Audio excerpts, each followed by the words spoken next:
మిలమిల మిరిసే చంద్రుడి కోసం తెర తీసెను సాయంత్రం.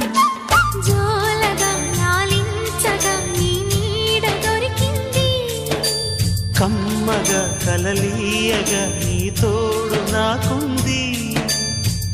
ఎదవిల్లును వంచిన వాడే నీ రాముడు అన్నది మనసే, గుడి తలుపులు తీయక ముందే వరమిచ్చెను దేవత ఎదురై. నీదే ఆచిని నిజమే నా జాబిలి, కిలకిల నవ్వే కోయిల కోసం వచ్చింది మధుమాసం.